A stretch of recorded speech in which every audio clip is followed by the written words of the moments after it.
Welcome to Oikos. We are so glad you have joined us today. We have worship led by Hepzibah and June. So let's join in.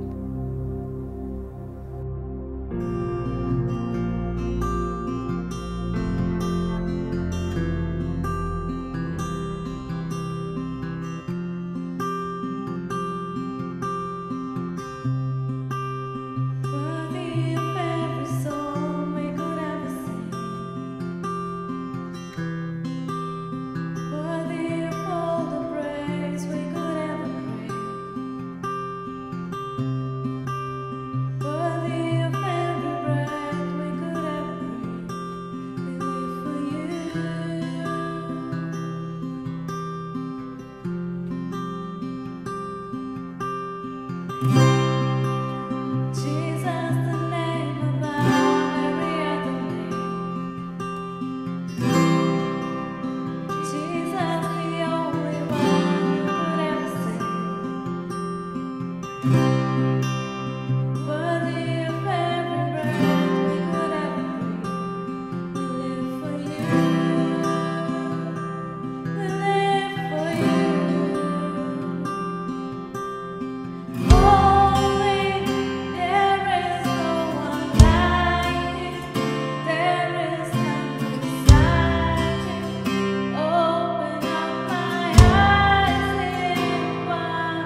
guys. Thank you, Elvin, Bosco, Joash, and the church. I just thank you for allowing us to join and be a part of the prayer for India.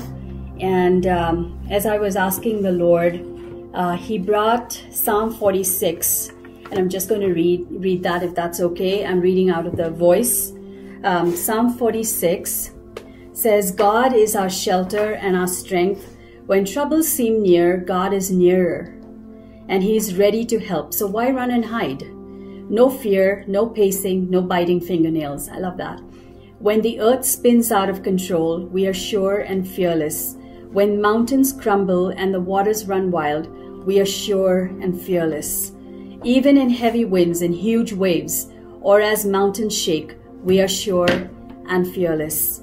A pure stream flows, never to be cut off, bringing joy to the city where God makes His home, the sacred site where the Most High chooses to live. The true God never sleeps and always resides in the city of joy. He makes it unstoppable, unshakable. When it awakes at dawn, the true God has already been at work. Trouble is on the horizon for the outside nations. Not long until kingdoms will fall. God's voice thunders and the earth shakes. You know the Eternal, the commander of the heavenly armies, surrounds us and protects us. The true God of Jacob is our shelter, close to His heart. Come, gaze, fix your eyes on what the Eternal can do. Amazing! He has worked desolation here on this battlefield earth. God can stop wars anywhere in the world. He can make scrap of all weapons, snap bows, shatter spears, and burn shields. Be still, be calm. See and understand, I am the true God. I am honored among the nations. I am honored all over the earth. You know the Eternal, the commander of heavenly armies, surrounds us and protects us. The true God of Jacob is our shelter, close to His heart. I just love this scripture. It has brought me great comfort, and I want to share the scripture with you. Another one that I have, which I won't read, is Psalm 91. But I just want to pray a blessing over you, my friends, and over the nation of India. Father, I ask you, Lord, that even though, Lord, the governments are spinning out of control, I'm asking, God, that the government, we know that the government rests upon your shoulders. We pray that the church would arise. God, that you would release a voice. God, you said this was the year of your voice, God. And that I pray, Lord, that the Lion of the tribe of Judah would roar through your church, God. That the church would arise in strength, would arise with your glory resting upon her. God, that your presence would be so near to my friends, Lord, and our family, Lord, back in India, Lord, that they would feel and know the comfort of your promises. I pray, Lord, instead of fear, that hope would arise. We pray for hope to arise. I remember the scripture, Lord, when there was a famine, Isaac sowed, and in that same year, he reaped 100-fold. God, you're the God of the impossible. Lord, in spite of the COVID, in spite of the monsoons and the flooding, Lord, in spite of the loss of jobs, God, you are still God. You're still on the throne. You are mighty. You're matchless. There's no power, God. There's nothing impossible for you. So we pray, Lord, that my friends, the church in India, New Life, Lord, and the church, the citywide church, the kingdom, Lord, would keep on advancing in India, Lord, that the church would arise out of fear and into a place of boldness, of strength, of courage, Lord, and hope and in love. Lord, I pray, let your light shine in India, in Jesus' mighty and matchless name. Amen. Amen. Up next, we have Joash and Komal to share the word. So let's join.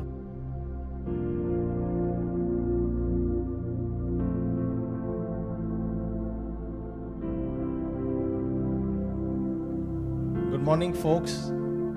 सुप्रभात सभी को। We are so glad to see you online. और हमें खुशी है आप सभी को यहाँ ऑनलाइन देखकर। And today, as we celebrate Teachers' Day, और क्योंकि आज जो है हम टीचर का दिन मना रहे हैं, शिक्षिकाओं का दिन मना रहे हैं, we want to honor all the teachers, especially who are listening to us online. जो शिक्षिकाएं हमारे सुन रही हैं, उनके लिए हम उनका आदर करना चाहते हैं। Today, my topic is most of life. और मेरे आज का शीर्षक ये है कि जीवन में ज्यादातर क्या है, क्या होता है। What do people think when they look at you through your daily life? और लोग जो है जब हमें देखते हैं हर दिन, हमारे हर दिन के जीवन में, तो वो हमें क्या देखते हैं? Not what is shown on your Instagram page, on your Facebook page. वो नहीं जो आपके इंस्टाग्राम के पेज पर दिखता है या हमारे फेसबुक के पेज पर दिखता है। Not what is seen on your WhatsApp status or your TikTok page. और वो नहीं जो हमारे व्हाट्सएप के स्टेटस में दिखता है या हमारे टिकटॉक के पेज में दिखता है। Because when we present ourselves on these profiles, क्योंकि जब हम अपने आप को इन प्रोफाइल्स पर दर्शाते हैं, we pick the best moments of our life. तो हम जो हमारे जीवन के उत्तम क्षण को दर्शाते हैं या दिखाते हैं उन पर। The times in our life when we look perfect, when we are doing something extraordinary. उस समय को हम दिखाते हैं जब हम एकदम जो है परिपूर्ण दिखते हैं और हम जैसे असाधारण दिखते हैं। And most of life is not TikTokable, is not Instagrammable. और हमारा जो ज्यादातर जीवन है वो इंस्टाग्रामेबल नहीं है या टिकटॉकेबल नहीं है। Most of life is ordinary. और हमारा ज्यादातर जो जीवन होता है वो साधारण होता है। Most of life has struggles. और हमारे जीवन में ज्यादातर संघर्ष होता है। Most of life is difficult. और हमारा जो जीवन होता है ज्यादातर मुश्किल में होता है। Most of life is stressful. और हमारे जीवन में ज्यादातर क्या होता है? चिंता या तनाव होता है। And most importantly, it is real. और सबसे बड़ी बात यह है कि वो सच है, सच्चाई। So how do we get through our day-to-day life? तो फिर हम अपने रोज के जीवन से कैसे गुजर सकते हैं? How do we live an extraordinary life? तो हम जो है एक असाधारण जीवन कैसे जी सकते हैं? How do we enjoy the most of what we have left with? तो फिर हमारे पास जो कुछ भी है उसका हम आनंद कैसे उठाते हैं? And how do we convert our stressful, difficult, non-Instagrammable life to something that is real and fun and worth living? तो हम जो है हमारा जीवन जिसमें चिंताएं हैं, संघर्ष है, और उसको हम कैसे बना सकते हैं ऐसा जीवन जिससे हम खुश हैं जीने में। I'm going to take an example from the Bible. और मैं जो है बाइबल से एक उदाहरण लेना चाहूंगा। This is about Paul. और ये है पौलुस के बारे में। He lived and walked and talked with Jesus. और वो जो है जिया, चला और उनके साथ जो है बातचीत करता था यीशु के साथ। He was his friend. वो उसका मित्र था। He was one of the greatest apostles that ever lived. और वो जो है एक सबसे अधिक जो है बड़ा सा प्रेरित था जिसने ऐसा जीवन जिया होगा। He was his disciple. He was his student. वो उसका चेला था, वो उसका विद्यार्थी था। And for the teachers listening to us today, you'll totally understand and relate to what I'm saying. और जो शिक्षिकाएं हमें आज सुन रही है, जो टीचर्स हमें सुन रही है, वो समझ पाएंगी कि हम क्या कह रहे हैं। Jesus and Paul had not only a teacher and student relationship, और पौलुस और यीशु का केवल एक विद्यार्थी और एक शिक्षक का रिश्ता नहीं था, but they were really close to each other. लेकिन वो एक दूसरे के बहुत करीब थे। Now you see, Paul was one of the greatest leaders of the first generation of the Christian church. और पौलुस जो है वो एक सबसे बड़ा जैसे अगुवा था हमारे शुरुआत की जो कलीसियाएं थी उनका या मसीह पीढ़ियों का।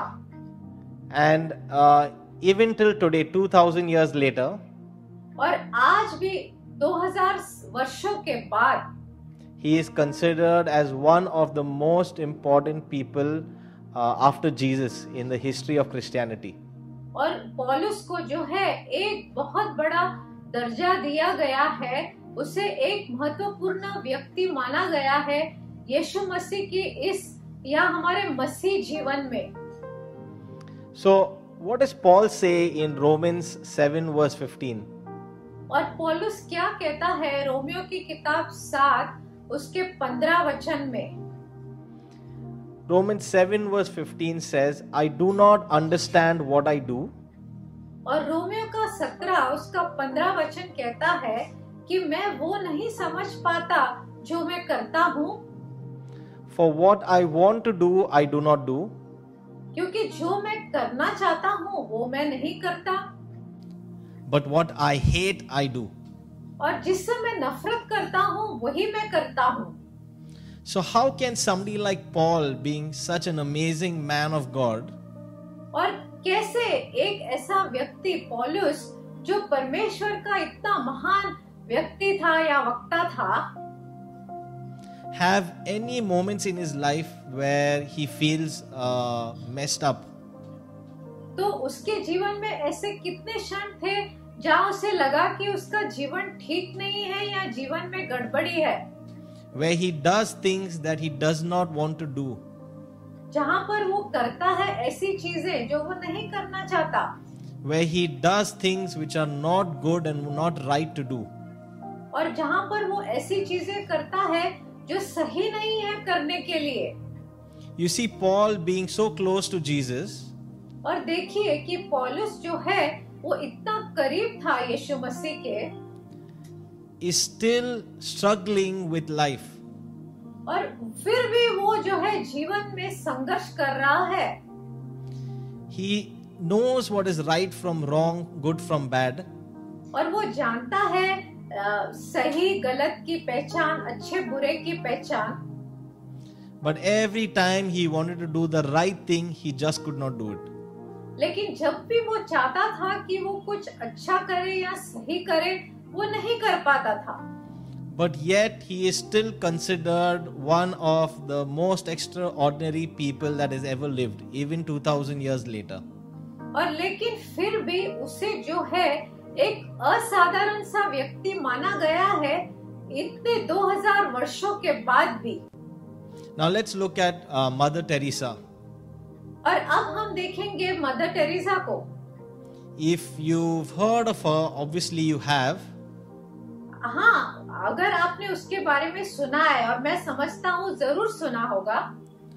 She has spoken to so many world organizations. और उन्होंने जो है इस संसार भर के संस्थाओं में बात की है। So many world leaders. और कितने सारे संसार के जो अगुवे हैं वहाँ उनके साथ बातचीत की है। She has been an influence to thousands of important people in our time. और वो जो है इतनी प्रभावशाली हुई है हमारे जो जीवन में बड़े बड़े लोग हैं उनके ऊपर। And even received a Nobel Peace Prize. और उनको जो है सबसे बड़ा पुरस्कार भी मिला था नोबेल पीस प्राइज का। But if you read her biography, लेकिन अगर आप उनकी जो है आत्मकथा को पढ़ोगे, you will see that somebody like Mother Teresa also struggled with loneliness. तो हम देखेंगे कि वो भी इतनी बड़ी महान हस्ती थी मदर टेरेसा, लेकिन उन्होंने संघर्ष किया अकेलेपन से, Anxiety, और चिंताओं से, तनाव से, spiritual dryness, and feeling a lack of God close to her or in her life. और उन्होंने जो है एक जैसे आत्मिक सूखापन और परमेश्वर जैसे उनके करीब नहीं थे उनके जीवन में। But yet she was one of the greatest people that lived in our generation. लेकिन फिर भी उन्हें एक बड़ी महान हस्ती माना गया था हमारी पीढ़ी में जिन्होंने जिया है। And you might be asking yourself, how can people like this struggle in their life? और फिर आपके मन में ये सवाल आएगा कि ऐसे लोग जो है कैसे अपने जीवन में संघर्ष करते हैं? How can someone so great and so influential and so extraordinary struggle in their life? तो ऐसे कैसे इनके जैसे महान हस्ती जो प्रभावशाली हैं, जो जिन्हें जाना गया है, वो कैसे अपने जीवन में संघर्ष कर सकते हैं? You might be thinking that I am speaking to you today and I am not struggling with anything in my life.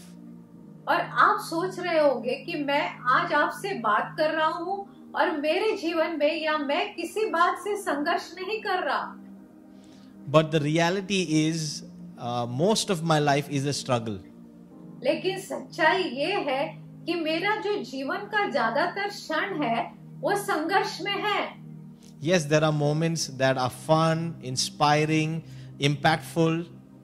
और हाँ, ऐसे बहुत से क्षण हैं जहाँ पर मैं बहुत अच्छा महसूस करता हूँ, बहुत यादगार से क्षण है और मैं बहुत प्रभावशाली क्षण भी हैं. There are moments like this as I speak to you right now.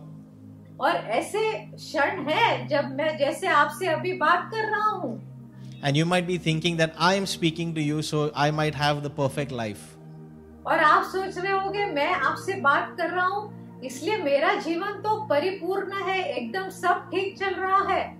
But that's not true and that's not real. लेकिन ये सच नहीं है और ये सच्चाई भी नहीं. There are moments in everyone's life that is worth putting on TikTok and Instagram and Facebook. हाँ, हमारे जीवन में ऐसे क्षण होते हैं जिन्हें हम फेसबुक में, इंस्टाग्राम में या टिकटॉक में डालते हैं या डाल सकते हैं. But most of life is real. लेकिन ज्यादातर जो हमारा जीवन है वो ऐसे नहीं होता. And how do we manage? How do I manage? How do you manage our day-to-day struggles? और फिर आप या मैं या हम सब जो हमारे रोज जीवन के संघर्ष होते हैं उन्हें हम कैसे संभालते हैं? Now we need to understand that God has called us, you and me, to live an extraordinary life. तो आपको और मुझे इस बात को समझना है कि परमेश्वर ने हमें बुलाया है ताकि हम एक असाधारण सा जीवन जिए. That through the strength and the power given by the resurrection of Christ Jesus, और यीशु मसीह के पुनरुत्थान का जो सामर्थ के द्वारा, now we need to understand that God has called us to live an extraordinary life. तो हमें इस बात को समझना है कि परमेश्वर ने हमें बुलाया है ताकि हम एक असाधारण जीवन जिए. And through the resurrection of Jesus, और यीशु मसीह के पुनरुत्थान के द्वारा He has given us strength and power to live that way. तो उन्होंने जो है हमें वो ताकत दी है और सामर्थ दिया है ताकि हम उस प्रकार से जी सके. And we can have every moment in our life worth Instagram, worth TikTok. और हम जो है हमारे जीवन में जैसे हर क्षण को इंस्टाग्राम के लिए और टिकटॉक के लिए बेहतरीन ऐसे बना सकते हैं. But to live life like that, लेकिन ऐसा जीवन जीने के लिए we need to embrace and hold on to our weakness. तो उसके लिए हमें क्या करना है? जो हमारी कमजोरी है उसको हमें स्वीकारना है या गले लगाना है. To most part of our life, और हमारा जो जीवन का ज्यादातर क्षण है, समय है, our struggles, our mess, हमारा जो संघर्ष है या हमारी जो भी गड़बड़ी है जीवन में, we need to offer it to God. हमें जो है परमेश्वर के पास लाना है, अर्पित करना है. And He will take your mess और वो हमारे इस जो है मेस को, जो गड़बड़ी है, उसे लेगा and convert it into a message. तो उसे फिर वो एक जैसे संदेश में बदल देगा. He is able to take your ordinary and convert it into extraordinary. तो वो जो है हमारे इस साधारण को लेकर उसे असाधारण बना देगा. Now if you look at the life of Peter, और अगर हम पतरस के जीवन को देखेंगे, he was messed up as well. तो उसके भी जीवन में बहुत गड़बड़ी थी. He wanted to serve Jesus with his life. वो जो है यीशु की सेवा करना चाहता था अपने पूरे जीवन में, but he too was weak. लेकिन वो भी कमजोर था। His weakness was fear. और उसकी कमजोरी क्या थी? उसका डर। And if you see in the book of John, और अगर हम यूहन्ना की किताब में देखेंगे, chapter 21, which is the last chapter of John, और 21वें अध्याय में जो आखिरी अध्याय है यूहन्ना का, we see Jesus appears to Peter हम देखते हैं कैसे यीशु मसीह जो है पतरस के सामने आता है and he calls out to him. और उसे वो बुलाता है।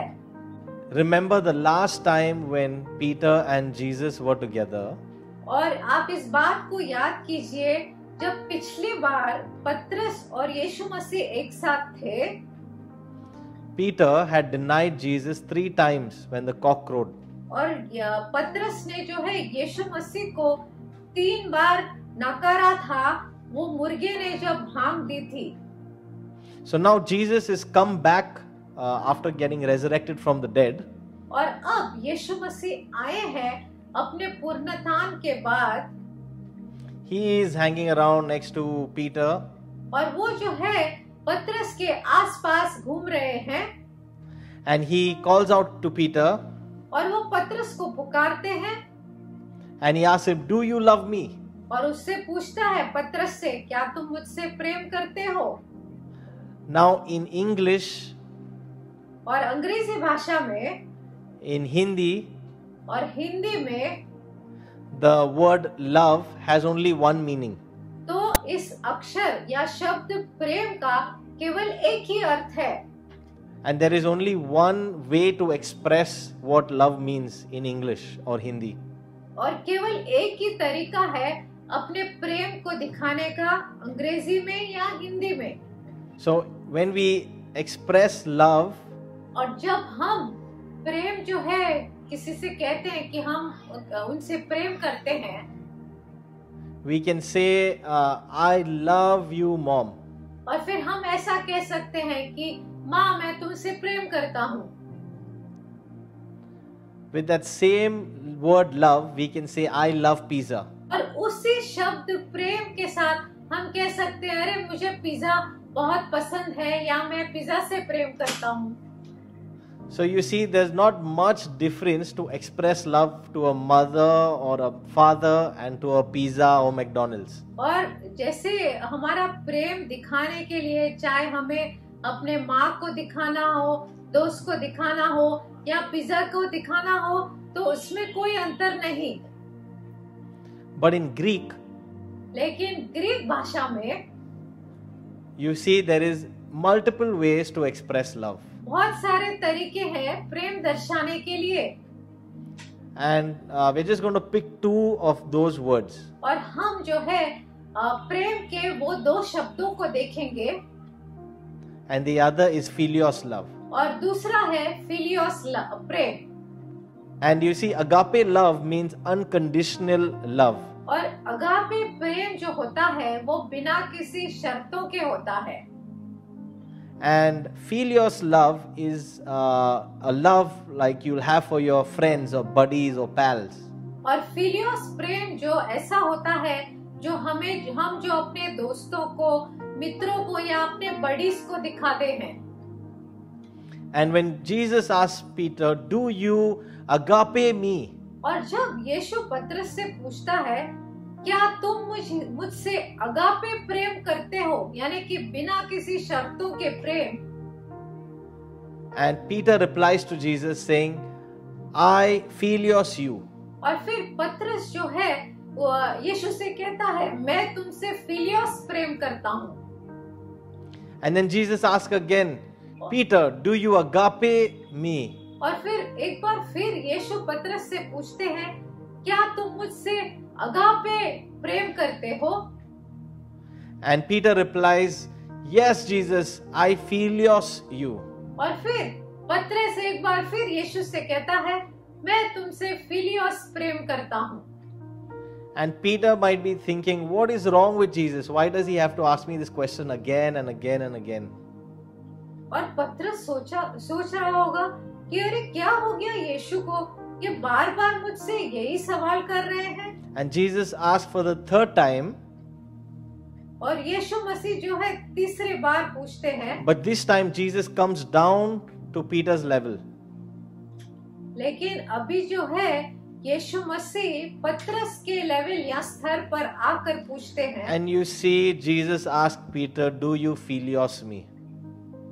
और फिर यीशु मसीह जो है पतरस से पूछते हैं, क्या तुम मुझसे फिलियोस करते हो, फिलियोस प्रेम? And you notice that Jesus has come down to Peter's level. और हम यहाँ देख सकते हैं कि कैसे यीशु मसीह जो है पतरस के लेवल या स्तर तक आ गए अब। And he's not expecting Peter to come up to agape love or the level of perfection. और वो फिर पतरस से ऐसी उम्मीद नहीं कर रहे कि वो जो है उस अगापे प्रेम के स्तर पर आ जाए जो यीशु का है। So Jesus wants to shower you with agape love. और यीशु मसीह जो है हम पर भी उस अगापे प्रेम को दिखाना चाहते हैं, दर्शाना चाहते हैं, Just like he did for Peter. जिस प्रकार से उन्होंने पतरस के लिए किया। But you don't have to be perfect to accept or receive it. और आपको और मुझे जो है पूरी तरह परिपूर्ण नहीं होना उस प्रेम को स्वीकार करने के लिए या पाने के लिए। And you might feel that I won't have perfection to give back to God. और फिर आप सोचोगे कि मेरे पास तो पूरी परिपूर्णता नहीं है परमेश्वर को देने के लिए। But I want to reassure you today लेकिन मैं आपको एक आश्वासन देना चाहूंगा आज that Jesus loves you unconditionally. कि यीशु मसीह आपसे प्रेम करते हैं बिना शर्तों के। And even though you are not perfect, और ऐसा हो कि हम परिपूर्ण नहीं हैं in your heart and in your mind, और हम जो है अपने मन में, अपने हृदय में परिपूर्ण नहीं होंगे, फिर भी but in the eyes of God, you are wonderfully and perfectly made. लेकिन परमेश्वर की आंखों में जो है हमें जो है परिपूर्ण और एकदम सही भय में बनाया गया है। And you see, Jesus calls out to Peter और हम देखते हैं कैसे यीशु मसीह पतरस को बुलाते हैं and tells him, come and serve me. और कहते हैं कि आओ और मुझे मेरी सेवा करो। With the little love that you have, the philios love that you have, come and serve me. और जो थोड़ा सा फिलियोस प्रेम तुम्हारे पास है उसके साथ आकर मेरी सेवा करो। And if you fast forward in time, और जैसे हम जीवन में आगे बढ़ेंगे, फास्ट फॉरवर्ड करेंगे, you see eventually Peter died on the cross. और हम देख सकते हैं कि आखिर में जो है पतरस की मौत उस क्रूस पर हुई। And Peter died upside down on the cross. He requested for that. और फिर जो है पतरस को जो है उल्टा टंगा कर मारा गया था और उसने उसकी मांग की थी। Because he said, I am not worthy of that position. क्योंकि वो कहने लगा कि मैं इस स्तर के योग्य नहीं हूँ। But you notice that at the end of his life, Peter gave back agape love. और जीवन के आखिर में जो है पतरस ने जो है अगापे प्रेम दिया। He laid down his life for God. और उसने जो है अपना जीवन परमेश्वर के लिए त्याग दिया। And just like that, most of the apostles have laid down their life for God. और उसी प्रकार से बहुत सारे जो प्रेरित थे उन्होंने भी परमेश्वर के लिए अपना जीवन बलिदान किया। And they did not wait for the moment of perfection in their life. और फिर वो उन क्षणों के लिए नहीं रुके थे जब वो पूरी तरह परिपूर्ण या परफेक्ट हो जाएंगे। They felt ordinary but were preparing for something extraordinary. और उन्होंने जो है खुद को साधारण महसूस किया, लेकिन वो जो है तैयारी कर रहे थे असाधारण के लिए। So you might feel ordinary today, और आप और मैं जो है आज जो है साधारण महसूस करते हैं खुद को, and just like Paul and just like Peter, और जिस प्रकार से पौलुस और पतरस थे, God is challenging you today to do something extraordinary with your life. परमेश्वर आपको चुनौती दे रहा है कि आप अपने जीवन के साथ कुछ असाधारण करो, That you will make the most of this life that He has given you. ये जो जीवन उन्होंने आपको दिया है उसका जो है आप सही इस्तेमाल या उपयोग करोगे. And if you want to experience this relationship, this agape love of Jesus in your life, और अगर जो है आप इस संबंध को या यीशु मसीह के इस अगापे प्रेम को अपने जीवन में अनुभव करना चाहते हो, please repeat this prayer after me. तो ये प्रार्थना आप मेरे साथ दोहराएं. Dear Lord, प्रिय प्रभु, sorry for all my sins. मैं अपने सारे पापों के लिए क्षमा मांगता हूँ. Thank you for dying on the cross for me. धन्यवाद कि आप मेरे लिए उस क्रूस पर मरे. Please come and be a part of my life. आइए और मेरे जीवन का भाग बन जाइए. Amen. आमीन. If you have said this prayer today, और अगर आपने ये प्रार्थना कही है, because through the resurrection power of Jesus Christ, क्योंकि यीशु मसीह के पुनरुत्थान के सामर्थ के द्वारा your struggles will not go away, आपके संघर्ष जो है चले नहीं जाएंगे, but you will be able to manage it in a completely different way. लेकिन आप इन संघर्षों का सामना कर पाओगे बिल्कुल अलग तरीके से, And you will reap the benefits of this life.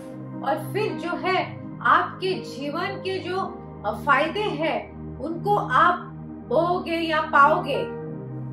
Thank you for listening to us today, और धन्यवाद कि आप आज हमें सुन रहे थे. and we want to just pray a blessing over your life before you leave. और जाने से पहले हम आपके जीवन के ऊपर आशीष बोलना चाहेंगे. May the Lord bless you and keep you. परमेश्वर जो है आपको जो है आशीषित करे और आपको सुरक्षित रखे, May His face shine upon you. और उसका तेज जो है आपके ऊपर चमके. May the love of our God, हमारे परमेश्वर का प्रेम the sweet fellowship of the Holy Spirit, और मीठी संगति पवित्र आत्मा की and the grace of our Lord Jesus be with you today and the rest of the week. और यीशु मसीह का अनुग्रह जो है आपके साथ आज और सप्ताह भर रहे. Amen. Happy Teachers' Day to all the teachers once again.